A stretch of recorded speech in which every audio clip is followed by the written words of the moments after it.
Assalamualaikum warahmatullahi wabarakatuh. Salam sejahtera untuk kita semua, sahabat kader bangsa yang saya hormati, yang saya cintai. Kali ini dalam podcast hari ini saya sengaja mengundang adik-adik saya yang kebetulan sedang melakukan magang ya di organisasi kami.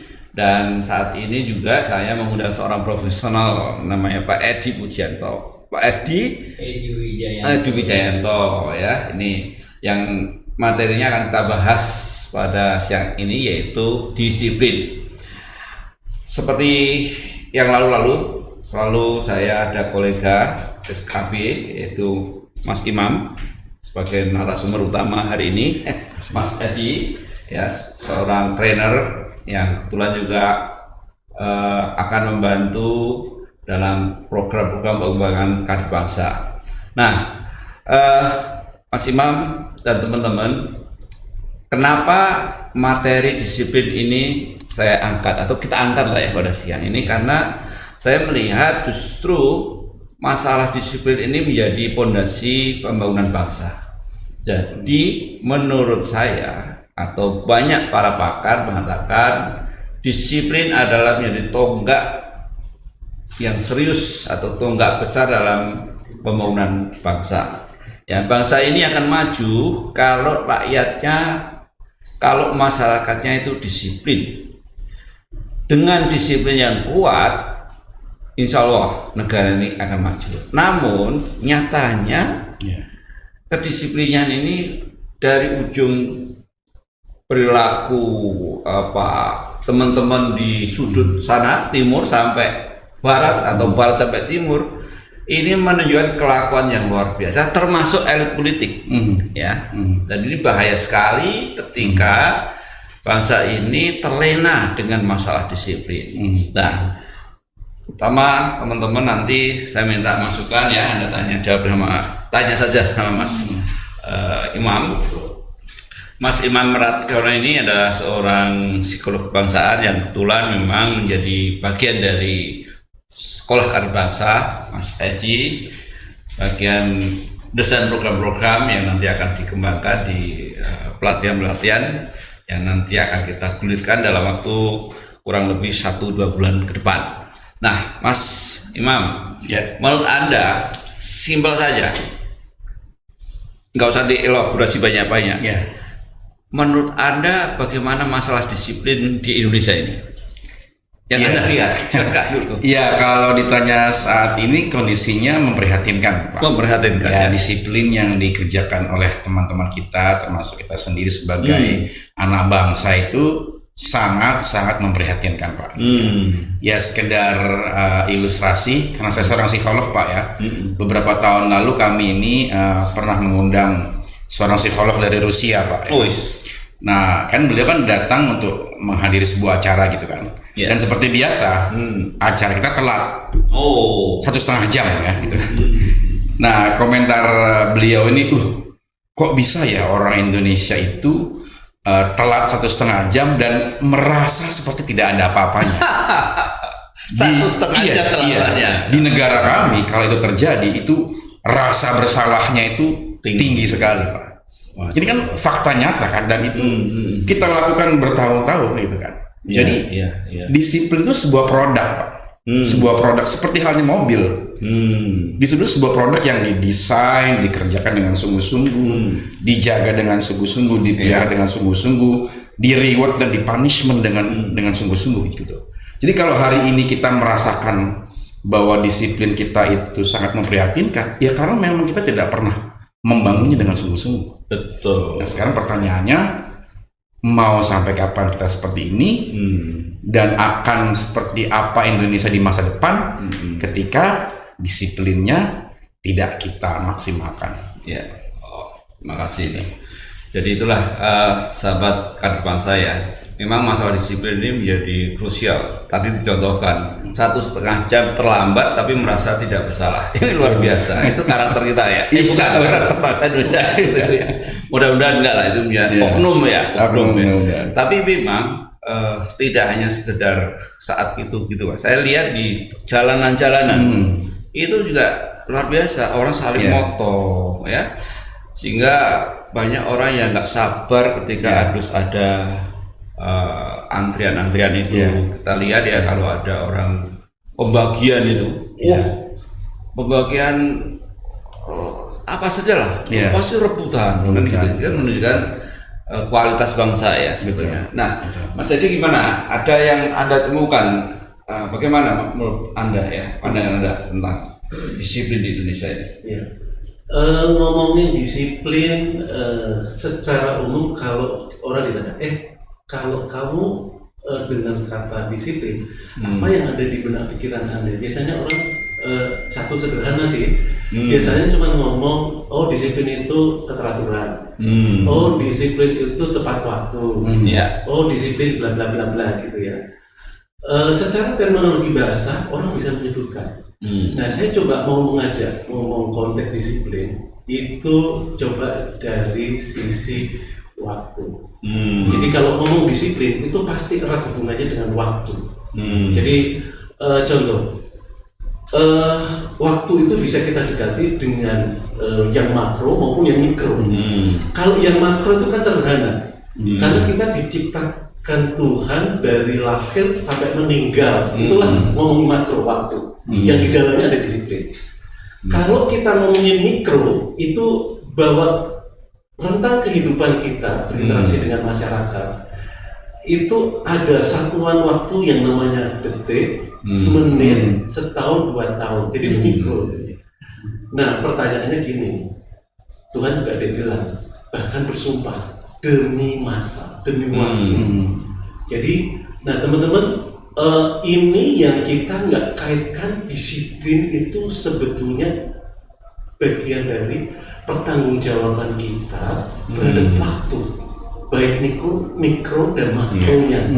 Nah itu kalau dari sudut pandang konsepnya yang sederhana, sehingga kita selalu ngomongin disiplin itu nyangkutnya ke karakter ya tadi itu. Salah satunya ya. Salah satunya. Gitu, dikaitkan dengan waktu ya. Oke. Nah, Mas Edi, kalau menurut Anda penting nggak sih orang berdisiplin itu? Iya, oke. Untuk menurut pendapat pribadi saya itu disiplin sangat penting, Pak. Dan itu merupakan semacam kewajiban lah. Kewajiban ya.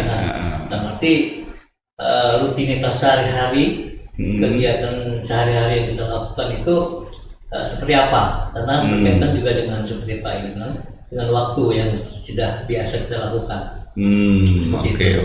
Jadi rutinitas sehari-hari bekerja ataupun kegiatan-kegiatan lainnya apabila memang sudah teratur dilakukan setiap hari tanpa ada beban dan lain-lain seperti itu, mungkin akan berjalan seperti biasa dan akan baik seperti itu.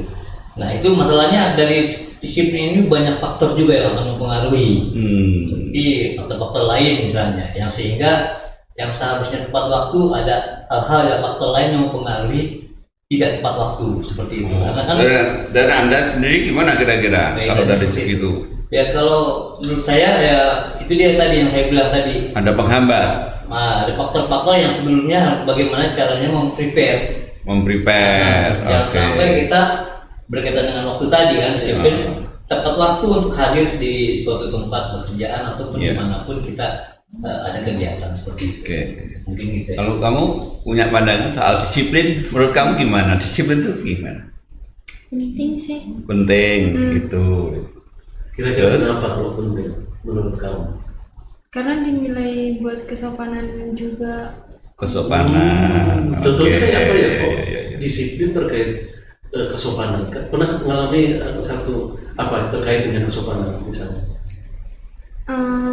Kan kalau misalkan telat di suatu tempat itu kan biasanya kalau di sekolah contohnya kayak dapat hukuman, itu kayak termasuk nggak sopan gitu. Terus kalau kamu apa? Orang kenapa harus disiplin? Sangat penting gitu ya. Sangat penting juga. Sangat penting. Kenapa kira-kira kalau menurut kamu? Kenapa penting buat kamu? Iya penting aja ya. Kamu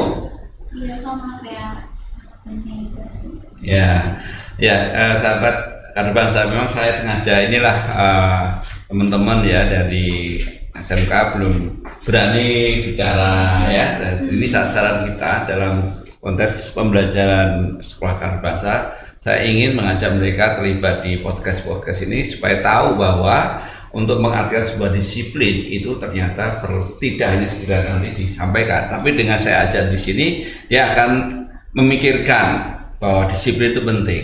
Disiplin itu tidak hanya untuk masalah-masalah waktu saja. Jadi disiplin itu kaitannya kan bisa juga untuk penunjang karir. Ya, salah satunya dilalui dengan tepat waktu. Tapi yang namanya disiplin membuang sampah di tempat yang benar itu disiplin. Disiplin mengerjakan sesuatu.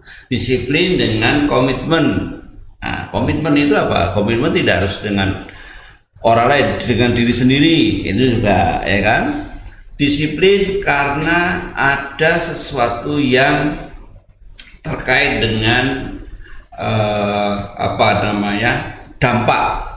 Ya, dampak itu gini, Bapak. Saya kalau tidak lakukan ini nanti akan tercapai sesuatu yang berdampak pada orang lain. Nah, itu disiplin melakukan sesuatu yang secara rutin ya akhirnya orang punya dampak orang lain. Ada orang-orang yang disiplin karena kebijakan. Contohnya kan orang mengatakan kalau di Singapura itu orang selalu disiplin. Karena apa? Aturannya kuat. Jadi di sana nggak berani orang nyebrang sembarangan. Itu kalau di sini kan nggak, kain rabas. Orang sudah jelas-jelas ada tempat untuk di mobil. Nah, kaitannya gini Mas. Saya tuh melihat masalah contoh ini ya. Jadi ketika orang bicara disiplin itu kan dimulai gimana cara membuat orang itu supaya punya karakter atau perilaku disiplin. Ya, salah satunya kan ya karena contohnya nggak jelas. Contohnya aja nggak disiplin. Nah, ini gimana menjelaskannya nih soal itu? Ya tadi Pak, memang kita ini sangat lemah dalam tadi membangun disiplin. Kan tadi disiplin itu kan sebuah produk ya Pak ya. Dia ada muatan filosofisnya, dia ada muatan sejarahnya, dia ada kandungan-kandungan nilai-nilai kenapa kita harus menegakkan disiplin. Dia juga memiliki energi Pak, energi tujuan sesuatu gitu ya. Contoh misalnya sekarang kan lagi musim Olimpik nih Pak, atlet gitu kan. Kalau dia ingin meraih emas, gitu, dia harus disiplin kan. Tiap hari latihan. Karena ada energi untuk meraih juara kan. Nah, termasuk kita juga begitu nih. Dalam hal apapun, dalam hal disiplin berlalu lintas, disiplin waktu, harus ada energi tujuan yang diberikan gitu. Kita ingin sebagai seorang karyawan misalnya harus disiplin tepat waktu karena kita akan merealisasikan tujuan daripada organisasi ini. Kan gitu Pak. Nah, dalam konteks kebangsaan juga begitu. Kita semua rakyat Indonesia harus berdisiplin dengan semua aktivitas kita karena kita ingin menjadi bangsa yang besar misalnya. Nah, energi-energi ini yang hari-hari ini bahkan mungkin sekitar beberapa tahun terakhir itu tidak pernah digelorakan Pak. Sehingga kita jalan masing-masing ya kan? Jalan masing-masing dan menganggap tidak penting gitu. Nah, ketika kita abai terlalu lama, terlalu masif, yang ada adalah ketumpahan gitu. Tiba-tiba kita kaget di jalan, kita nggak disiplin, kita kaget, kita molor waktu, kita serba jadi kayak benang kusut gitu loh Pak. Nah ini makanya sekarang nggak jelas ya rumusan disiplinnya. Jelas karena sudah terlalu abai gitu Pak, dan kita mengurusi banyak hal karena kesalahan kecil yang dipelihara terus menerus gitu loh. Iya. Jadi memang ini agak repot ya. Ketika rakyat atau masyarakat tidak melihat bahwa disiplin itu punya manfaat besar untuk kebangsaan, itu akan menjadi rapuh bangsa ini ya. Nah, untuk membuat agar masyarakat itu tadi memiliki kesadaran yang luar biasa ya, ternyata disiplin ini bisa membuat negeri ini maju ya. Disiplin ini bisa membuat negara ini menjadi negara yang makmur kan? Nah, itu punya nggak pandangan seperti itu? Apa sih yang sebetulnya kok bangsa atau masyarakat itu harus disiplin? Kadang-kadang ada yang nggak paham, dan disiplin itu hanya dikaitkan dengan kalau hal itu saya lakukan ketika saya dapat sesuatu. Iya. Kadang-kadang gitu, nggak kolektif pemikirannya. Itu gimana itu? Iya, ngomongin dari cara berpikir kita atau perilaku kayak kita terkait dengan disiplin. Jadi teman-teman, disiplin tadi selain tujuan itu kenapa sih kok negara maju identik dengan disiplin? Biasanya kan gitu. Negara yang tidak maju biasanya identik dengan kurang disiplin. Iya. Nah, konteks ujungnya atau yang mendampingi dari perilaku disiplin itu adalah rasa memenuhi kewajiban. Karena selain dia mencapai tujuan tadi itu, entah tujuan pribadi atau satu tujuan ke depan. Jadi kuncinya kan gini, disiplin itu seperti saya berdiri di sebelah sini gitu ya. Disiplin dan saya punya tujuan di sebelah sini. Nah, berangkat disiplin itu seperti jembatan. Nah, jembatan di sini kan, sehingga untuk proses dan kewajiban saya itulah yang menyebabkan tujuannya tercapai dan karakternya terbentuk. Contoh sederhana, di luar negeri itu hampir segala sesuatu yang sifatnya publik itu pasti urusannya dengan waktu. Betul kan? Mau naik transport umum itu waktunya jelas. Ditinggal sedikit hilang dia. Artinya apa? Ujung-ujungnya yang menjadi tujuan dalam berdisiplin, mau ketemu klien, mau masuk kantor, mau sekolah, mau mengiris perizinan atau mengeluarkan perizinan, ujung-ujungnya jadi berantakan semua. Nah, ini proses yang ujungnya adalah outputnya hasil. Nah, kalau kita nggak disiplin, hasilnya seperti apa? Nah, seperti itu sih konteksnya. Kalau dampaknya kenapa pembedanya antara negara maju dan nggak maju dikaitkan disiplin. Gitu. Ada proses yang proses itu nggak bohong dalam ujungnya sebagai hasil. Jadi, gitu, Mas. Jadi ada yang mau ngomongin kamu? Ya, silakan. Ayo tanya. Mau komentari atau bertanya? Ya, Apa? atau komentar Belum. yang dirasa-rasa.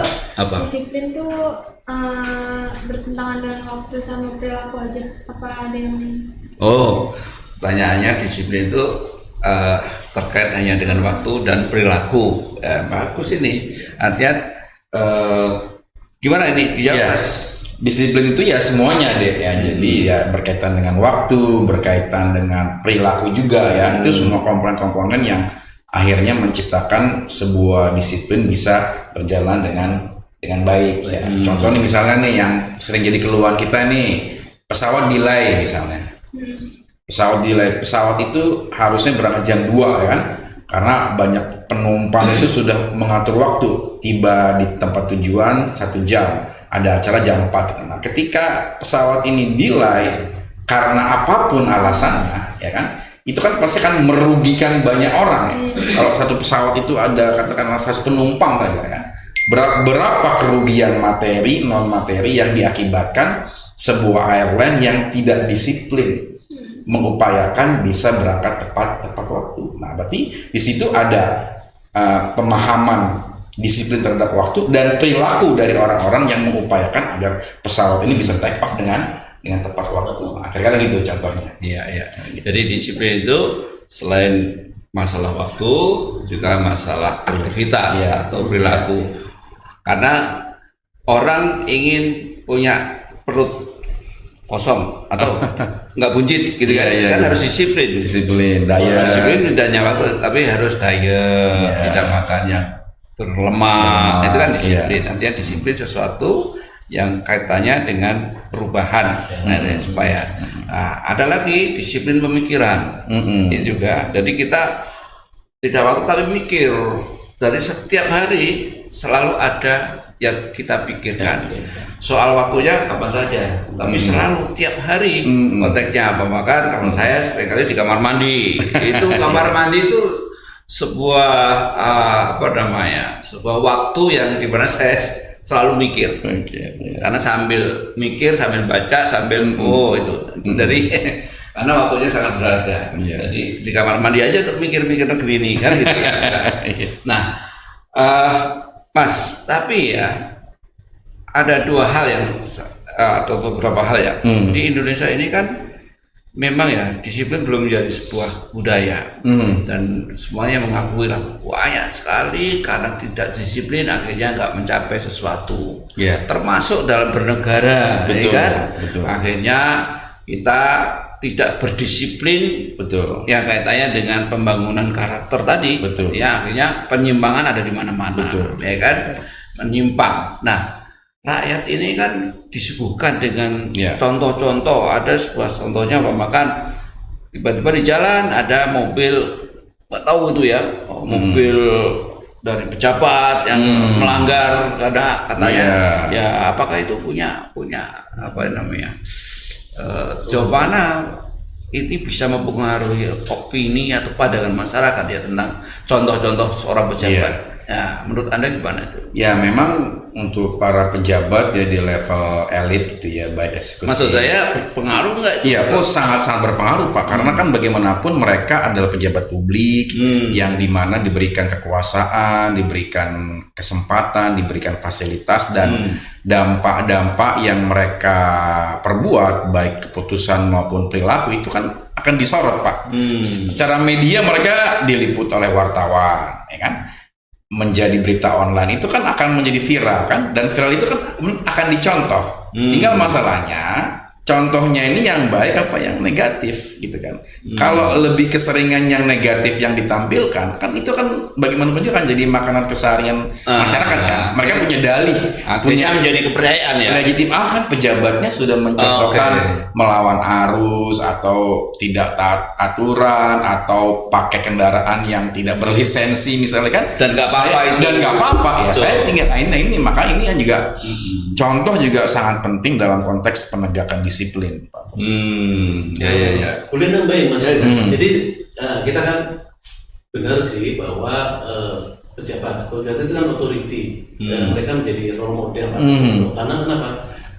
Mereka yang punya wewenang. Nah, bicara tadi contoh sederhana terkait dengan berlalu lintas gitu ya. Nah, memang otorisasinya Kementerian Perhubungan, maksudnya pegawai perhubungan atau polisi lalu lintas itu kan punya hak diskresi.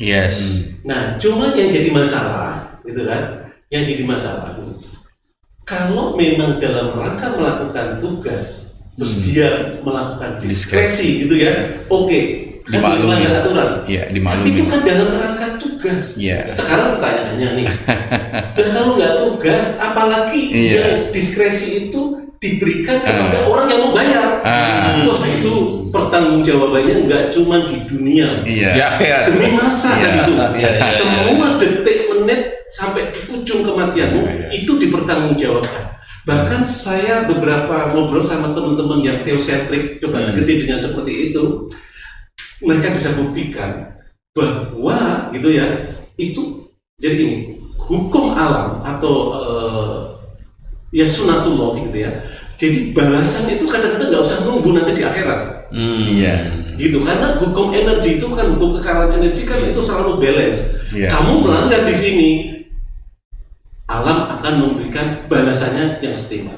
Caranya nggak harus cara-cara yang sama. Entah anaknya pejabat yang tadi, entah dan sebagainya dengan cara-cara 1001 cara balasannya. Jadi teman-teman, impact-nya juga cukup besar. Satu, udah contoh yang sangat negatif gitu ya.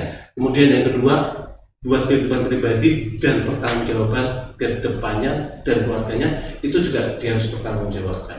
Nah, itu double tuh. Gitu. Baik untuk dirinya, bangsa dan sebagainya. Jadi pertanyaan malaikat itu akan panjang itu. Untuk urusan yang sepele gitu. Kayaknya begitu. Jadi yang menarik itu gini ya, artinya bahwa pendekatannya terus gimana nih ya Mas ya, sebagai seorang psikolog, artinya bahwa nggak mudah loh ya, kan masalah kedisiplinan udah sejak bertahun-tahun dan semua tahu kan, nggak mudah itu untuk menjelaskan bahwa kadang-kadang ada mengatakan ya hukumnya dah ditegakkan. Nah ini ada dua masalahnya kan, ini pendekatannya yang paling cepat itu melalui apa? Gitu. Nah ini apa nih? Jadi Ya Pak Gus. pendekatannya. Jadi memang kalau bicara itu kita harus kembali kepada teori perubahan Pak Gus. Jadi teori perubahan itu kan ada beberapa syarat. Satu ada tokohnya, ya kan. Ya. Yang kedua ada aksinya, ya kan? Minimal dua ini. Ya. Berarti pemimpin kita hari ini siapa yang paling berada di pucuk harus memulai kembali Pak, memulai kembali gerakan disiplin. Sadar nasional. dulu ya, sadar dulu baru memulai ya. dan membangun kesadaran tadi Pak, Betul. gitu loh, bahwa Ya, ini tidak bisa kita biarkan gitu loh. Itu yang pertama. Jadi harus seorang tokoh yang mau membangkitkan kesadaran akan perlunya kita melakukan gerakan disiplin. Yang kedua, menjaga. Jadi nggak boleh mut-mutan, nggak boleh panas-panas tai ayam gitu loh, nggak boleh musiman. Ini harus dijaga, dikawal terus-menerus sampai Gini ya, menurut saya perubahan terjadi. Sorry, saya potong. Mungkin lebih bagus kalau ada Kementerian Disiplin. Nggak perlu. Ya kementerian atau dirjen lah, Dirjen. atau ya dirjen, minimal dirjen yang betul-betul menjaga ini Pak. Karena kan kita ingin mengubah perilaku. Iya. Ingin mengubah, nah ini harus dijaga, disediakan punishmentnya, Sebenarnya disediakan ada juga ya rewardnya. kementerian apa itu yang kaitannya dengan perubahan itu? Dulu sih di awal-awal itu kan ada gerakan kayak revolusi mental gitu. Kementeriannya kan ada itu apa namanya itu meningkatkan SDM itu. Ya ini di Kemendikbud ya. Iya. Di Kemendikbud. Ya. Ini masalahnya itu tadi kan kadang-kadang kan orang kita ngomongin disiplin ini kan orang ya ngapain ngomongin disiplin Iya. nggak jelas gitu kan artinya. Termasuk itu Pak, Iya kan? karena Dia orang dianggap remeh gitu. Ya ngapain? Jadi persoalannya ya menurut saya sahabat kader bangsa, disiplin ini karena menjadi hal yang tadi orang meremehkan sehingga dengan mudah orang membuang sampah di Ya. jalanan, menumpuk barang-barang bekas yang tidak jelas di jalanan, Iya. ya kan? Terlihat ngantri. Iya. Adanya tabrakan itu pasti adanya masalah tidak disiplin. Betul, Ya kan? mulai Jadi dari situ. persoalan negeri ketika terjadi sesuatu kita Ya. harus pasti masalahnya ketidakdisiplinan termasuk dalam memilih pemimpin. Betul. Kalau kita kaitkan dengan politik Iya. itu hanya karena tidak disiplinnya Betul, bangsa. betul. Jadi masyarakat maunya enaknya sendiri, nggak disiplin. Kita nggak masalah bicara masalah korupsi ya, tapi masalahnya adalah tidak disiplin Iya. secara mental. Nah, secara mental itu disiplin gitu kan. Artinya Iya. kalau ya nggak boleh ya. Sehingga tadi pendekatan salah satunya kan kadang-kadang hukumnya harus ditegakkan supaya orang mau dipaksa itu supaya lama-lama dipaksa akan jadi bisa. Sehingga kadang-kadang orang udahlah pergi ke Singapura pasti orang akan menjadi disiplin karena aturannya ketat. Betul. Nggak boleh. Betul. Sehingga nanti perilakunya bisa begitu balik Indonesia kembali lagi Lagi, untuk iya. tidak disiplin ya. Karena apa? Lingkungannya Lingkungannya. begitu. Nah, saya melihat ini ada persoalan bangsa yang ke depan itu akan terulang terus. Betul. Ya, akan terulang bahwa yang diomongin ini sudah 30 tahun lalu, 40 tahun lalu masalah disiplin, tapi nggak ada niat yang serius Iya. bagaimana bangsa ini, rakyat ini memiliki kualitas disiplin yang meningkat. Iya, Ya. iya. Nah, contohnya begini, kalau saya lihat tadi kembali kepada pertanyaan saya, belum contoh ini. Ini pendekatannya bisa juga tidak hanya hukum, tapi budaya, kebiasaan, ya kan, menanamkan kebiasaan. Iya. Nah, benar nggak kamu? Ya, benar Pak. Terus, contohnya gimana kebiasaan? Belum ya, no idea. Contohnya belum ya. Jadi ini budaya kebiasaan itu kan dari kecil. Ya, membiasakan anak membuang sampah kan dari kecil, dari mulai umur 2 tahun ya dia masuk itu nanti menjadi budaya karena akhirnya dia disiplin buang sampah di tempatnya. Itu nggak ada kalau udah tua sudah kayak ini agak susah berontak. Nah ini yang menarik, model pembiasaan ini harus dimulai dari mana? Siapa yang kontrol? Kan gitu. Orang tua sibuk, ya kan, punya anak kecil-kecil, dua-duanya bapak ibunya kerja. Siapa yang latih? Ini blunder, akhirnya nggak jadi disiplin lagi. Nah, masalahnya masyarakat nggak kuat, maka perlu keyakinan atau perlu peran serta lah pemerintah dalam hal ini. Nah, saya kaitkan dengan tadi rencana bahwa nanti Indonesia itu akan maju kalau masyarakat disiplin. Kadang-kadang gitu ya, disiplinnya dari mana? Nah, sehingga waktu orang itu mendapatkan energi positif, enggak, saya akan melakukan disiplin. Itulah podcast ini muncul, Mas. Tadi sahabat kader bangsa, bahwa kenapa podcast ini ada dan materinya ada terkait dengan karakter, karena kegelisahan kami saja ya, mungkin yang peduli itu nggak seberapa banyak, Mas, tapi paling tidak kita mulai dari yang sekarang ini. Kita nggak bicara yang muluk-muluk lah, karakter saja. Tapi siapa ya karakter ini yang memulai? Ya, mudah-mudahan kita tidak tertinggal ya untuk ikut serta. Belum ya. Wah, SKB Wasalim mau membidangi bidang-bidang karakter bangsa melalui salah satunya adalah disiplin, ya kan? Apa yang ditawarkan? Nah, kira-kira apa yang ditawarkan nantinya kalau ada penggunaan pelatihan itu? Ya, kita akan menawarkan bahwa sebanyak mungkin teman-teman anak bangsa bisa melakukan disiplin di semua dimensinya.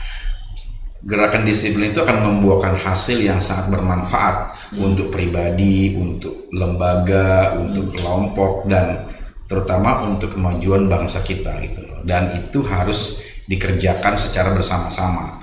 Kalau kita tidak memulai, kalau kita tidak ingin berpartisipasi dalam gerakan membangun disiplin ini, lalu ya pertanyaannya adalah kembali ke kita, lalu mau sampai kapan kita akan begini-begini saja?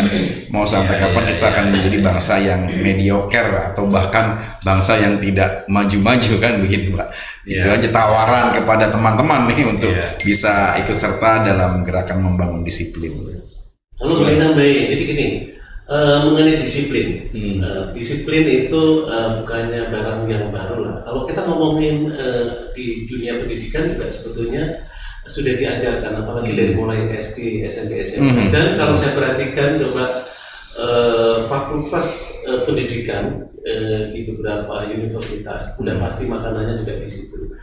Nah, yang menjadi menarik tawaran dari sekolah kader bangsa ini, nah, mereka hanya fokus di knowledge, ngajarin disiplin dari sisi knowledge. Padahal disiplin itu aktivitas, sehingga harus paling tidak skillnya.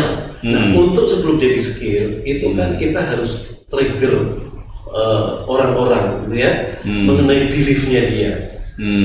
Apa sih yang dipikirkan tentang disiplin itu, opini dia tentang disiplin seperti apa, kemudian ya beliefnya dia sendiri seperti apa tentang disiplin.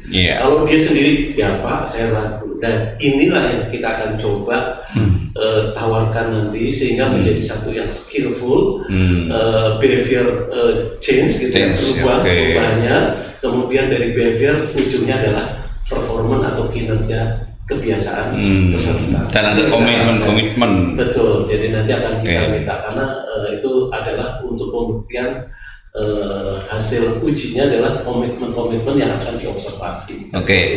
Oke, itu tadi sahabat kader bangsa. Jadi ada rencana ini kita akan coba desain gitu, bahwa pelatihan ini salah satu nilai yang akan dikembangkan atau diinternalisasi adalah disiplin. Dengan tadi Mas Edi sebagai pembuat silabus, dia membuat rencana bahwa tidak hanya sekedar knowledge ya, tapi lebih ke arah juga bagaimana skill, gimana melakukan transformasi melalui perilaku, dan di akhir session itu ada komitmen gitu ya. Itu menarik ya, saya kira yang nanti akan kita coba delivery ya, Mas ya. Nah, siap. Tapi ya saya punya pandangan yang menarik, bukan menarik ya, mungkin alternatif. Semua orang mengatakan, pastilah teman-teman yang melihat channel ini pasti ada mengatakan, ini kalau hukumnya nggak ditegakkan pasti disiplinnya akan tercapai. Orang kalau melanggar kan gitu kan pasti takut. Nah, dia ketakutan, tapi dia sebenarnya nggak ikhlas itu. Disiplinnya itu nggak ikhlas gitu. Jadi kita kalau masuk ke wilayah yang tanpa ada aturan, sudah nggak ada aturan. Nah, itu nomor satu berarti kan dekati dengan hukum. Nah, rambu-rambunya ada di mana? Termasuk di rumah kadang-kadang kan, ayo lepas sepatu, ayo makan ini, semuanya pakai norma kan begitu. Itu sehingga orang bisa berdisiplin. Tapi saya ingin mencoba alternatif intervensi yang lain, yaitu melakukan dengan kebiasaan tadi. Kebiasaan disiplin itu ya sahabat kader bangsa lebih bagus kalau dilakukan sejak usia dini. Membiasakan hal-hal yang terkait dengan disiplin, gitu kan? Bangun tidur disiplin, habis bangun tidur harus ngapain, jelas gitu kan? Harus bangun tidur, anak harus tempat tidur merapikan. Terus yang kedua, setelah makan ke tempat piring, gitu kan? Saya kecil buang sampah. Kamu digituin nggak? Ibu gitu. Oh gitu. Kamu? Gitu loh. Ya benar ya. Oke, di sekolah juga gitu. Iya. Oke. Jadi Pak ini gimana anaknya? Jadi disiplin memang berawal yang paling dasar sekali itu dari keluarga dahulu. Dimulai dari dalam keluarga kita sendiri lah. Sebelum kita meluas ke wilayah berikutnya, RT, RW dan negara, apalagi kalau lingkup bilang lebih besarnya. Nah, dari lingkup yang paling terkecil itu adalah keluarga. Bagaimana kita menerapkan aturan disiplin untuk anak-anak kita. Nah, itu juga jujur memang agak berat, tapi kalau kita terapkan setiap hari, rutinitas seperti setiap hari yang kita lakukan, alhamdulillah. Jadi anak yang kita berikan aturan-aturan seperti habis pakai sepatu taruh di tempatnya, bekas habis pulang sekolah nggak habis melempar seperti itu. Saya bilang seperti anak saya, contoh dalam keluarga saya berikan contoh. Saya pertama nih taruh di sini seperti ini, kita contohkan dahulu seperti itu. Dan alhamdulillah selama tahun mereka akan mengerti. Tapi bapaknya kalau kerja disiplin ya. Ya itu dia, makanya insya Allah kalau untuk bekerja kita juga selalu akan melaksanakan rutinitas seperti biasa, disiplin, usahakan sebaik mungkin. Tapi kan bapaknya kelihatannya kalau waktu-waktu masuk nggak begitu disiplin. Insya Allah, kan? Tepat waktu insya Allah. Gitu. Jadi ini dimulai dari keluarga, bagaimana menerapkan disiplin itu, dan juga terkait dengan waktu yang harus ditempuh untuk misalnya dari bangun tidur sampai dia mau berangkat sekolah jam 7. Nah, itu kan berkaitan dengan waktu semua. Oke lah, mudah-mudahan ya, saya jamin dan sehingga sahabat keluarga kader bangsa ini sengaja saya mengundang. Salah satunya contoh ya Pak Edi ini termasuk orang yang tidak disiplin, tapi ternyata bisa ngomong disiplin. Ya. Jadi menarik dengan apa yang kita omongkan ini akan terlibat ya. Dan mungkin juga begitu, ya kan? Ada disiplin tapi ya harus disiplin gitu ya, sekolah, belajar, ya, olahraga. Nah, kaitannya tadi ya bahwa disiplin itu bisa ngasih contoh nggak ya, orang disiplin itu siapa sih yang bisa disiplin tapi terus akhirnya memang berhasil? Kadang-kadang perannya kan ada keberhasilan ya. Kalau saya mungkin contoh yang paling nyata itu proklamator kita Pak Muhammad Hatta. Ya. Bapak Muhammad Hatta itu waktu diasingkan di Bangka itu, ya, dia itu seperti timer Pak. Ya. Jadi dia itu menjadi rujukan timer orang-orang kampung di Bangka waktu itu, ya kan. Jadi beliau itu pasti setiap jam 8 itu selalu keluar untuk jalan-jalan. Jadi orang tahu itu, pokoknya kalau Bung Hatta keluar jam 8, ini waktunya kita untuk keluar ikut beliau. Ini sudah jam 8. Oh gitu. Itu contoh kan Pak, sederhana kan. Jadi beliau mengatur dirinya sedemikian rupa. Bagaimana dalam 24 jam itu dia mengatur jam demi jam dengan begitu ketatnya, begitu disiplinnya, sehingga terbentuk dan dampaknya ya beliau menjadi bapak bangsa, menjadi memperlama itu contoh yang paling nyata yang ada dalam kebangsaan kita. Ada punya contoh? Jadi Ya kalau ngomong bicara disiplin ya, disiplin itu butuh fokus. Nah, maksudnya punya enggak? Terkait dengan ya artinya gini, pribadi saya nggak state tadi kan sudah satu contoh satu tokoh gitu ya. Nggak menemukan ini tokoh. Saya maksud tokoh. Tokoh yang sekarang dibilang gini, artinya gini, kalau dibilang sekarang tokoh di otoris yang punya otorisasi gitu ya, dibilang disiplin, nyariin siapa ya, di searching gitu ya, orang yang benar-benar kita contohkan benar-benar disiplin tokoh negara. Kalau ditanya sekarang sih boleh ditanya tokoh siapa ya, agak sulit Ustaz. Jadi balik lagi kemampuan kita jadi karena ya tadi brand yang muncul disruption terhadap keputusan-keputusan dia dan sebagainya. Siapa tokoh? Iya, kalau ditanya tokoh. Menurut Google siapa? Coba tokoh paling disiplin di Indonesia. Karena sekarang era disruption soalnya Pak. Era disruption kan. Algoritmanya ngomong siapa ini kan gitu ya. Tokoh paling disiplin di Indonesia. Ini kan bisa lihat ya. Kalau saya lihat terkait dengan kemajuan bangsa ini, Bapak Jonan ya kalau nggak salah. Bapak Jonan ini, Bapak Jonan ini boleh dia melakukan revolusi perubahan yang begitu sangat. Ada Agus Salim. Oh, Agus Salim. Ya. Pahlawan kan? Ani Yudhoyono. Siapa? Yang satu lagi Ani Yudhoyono. Ani Yudhoyono. Almarhumah. Oke, almarhum Agus Salim sama Ani Yudhoyono itu ya keluar di Google ya. Jadi itu Anda tanyanya gimana?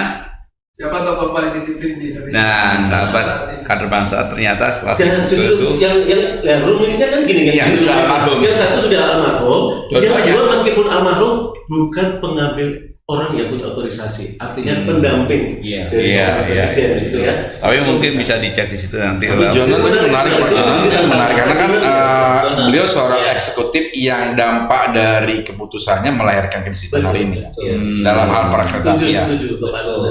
Kalau saya melihat kebetulan walaupun seperti ini ya saya masih mengamati lah perkembangan yang ada. Seperti Pak Jonan ada di mana, seperti kemarin di Jogja seperti itu. Saya sebetulnya tertarik dengan Pak Jonan. Jadi paling tidak saya seperti simpati sama mereka sama dia Pak Jonan. Ini karena melakukan perubahan-perubahan yang sangat signifikan seluruhnya begitu kan. Tapi yang menariknya ya tadi itu ya. Sekarang situasinya kalau Bapak pilih Pak Jonan, ngomongnya ini lingkup Indonesia. Loh, kemana sekarang beliau?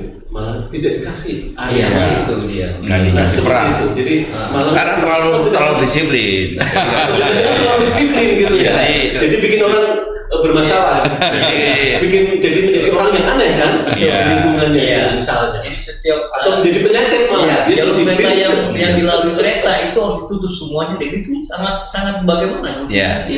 Tapi begini ya, sebenarnya kalau menurut saya sih banyak tokoh-tokoh yang disiplin dan menghasilkan hasil karya yang bagus. Karena banyaklah tokoh-tokoh mantan gubernur BI Indonesia, Pak Agus, Pak Zulkifli itu mantan CEO-nya Mandiri. Dua-duanya itu orang-orang sangat disiplin ya. Jadi teman-teman yang dulu menjadi Pak Hugeng itu almarhum itu orang disiplin. Malah tokoh disiplin itu Pak Hugeng itu menurut saya ya kalau di Hugeng. Ya. Tapi gini, saya melihat kaitannya kenapa disiplin ini perlu contoh. Karena menurut saya orang-orang yang berhasil dalam posisi tertentu pasti menggunakan disiplin apapun dia profesinya. Atlet nggak mungkin dia berhasil menjadi juara kalau nggak disiplin. Ayo.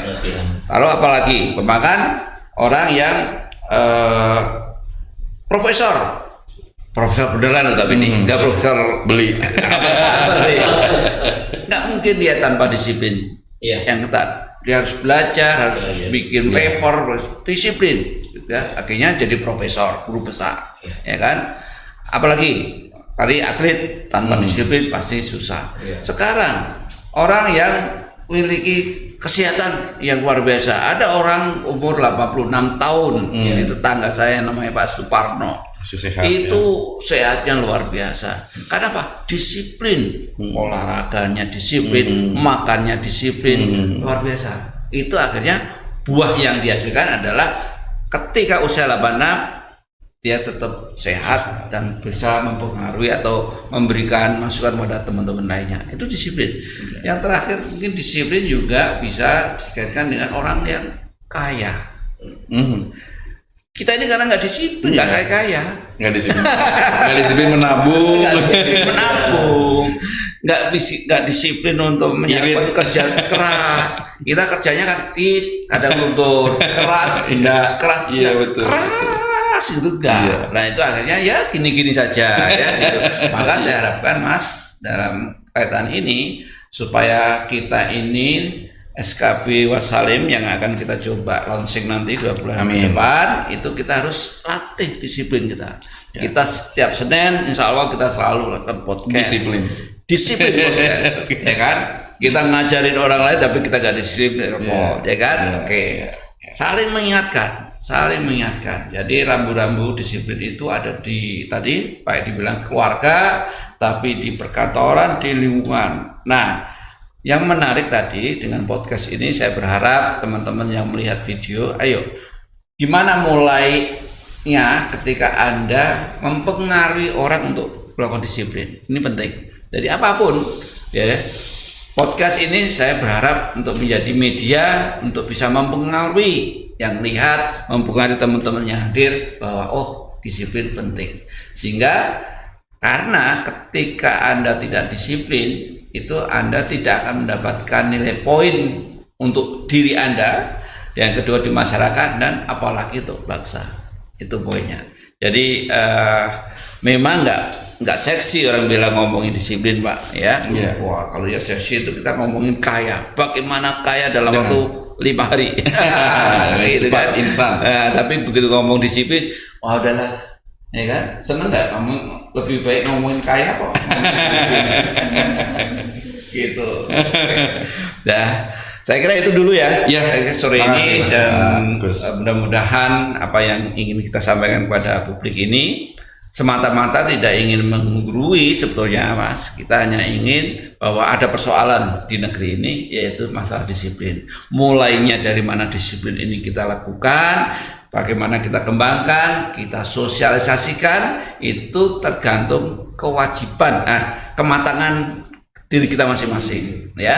Saya sebagai kakek itu terus-menerus mencoba mengedukasi ke cucu-cucu saya kan, ayo kita coba lakukan disiplin, karena dampak dari disiplin keluarga akan mempengaruhi disiplin di lingkungan akan mempengaruhi di tingkat kalau RT, RW, camat ke kabupaten ke provinsi, nasional. Nah bagaimana pertanyaannya menjadi pahlawan disiplin di sekitar Anda? Ini yang patut kita renungkan bersama, dan jangan segan-segan untuk kasih komen kalau Anda mau komen. Dan saya sekali lagi mengajak Anda untuk hadir di sini. Sebelum kita nanti menghadirkan para tokoh-tokoh, ngambil tokoh itu gak gampang ya kan, yang ada aja yang kita ajak ngobrol. Ini tokoh-tokoh masa depan ya kan. Ini usia masih berapa tahun kamu? 18. Apa yang kamu harapkan dengan disiplin? Iya, ketawa aja ya. Yang diharapkan itu nggak mudah ya, tapi inilah teman-teman ya, saya sengaja mengajak teman-teman yang muda ini yang mungkin belum bingung gitu ya, tapi dengan kebingungan ini menjadi nilai poin, pasti nanti dia akan belajar tentang disiplin itu apa. Saya kira itu dulu. Terima kasih atas kebersamaan Anda dengan SKB Wassalim, dan semoga Anda dirahmati Allah SWT dan selalu sehat, dan tolong bantu subscribe dan like dan share ke teman-teman video ini kalau Anda anggap ini menarik. Terima kasih. Assalamualaikum warahmatullahi wabarakatuh. Waalaikumsalam.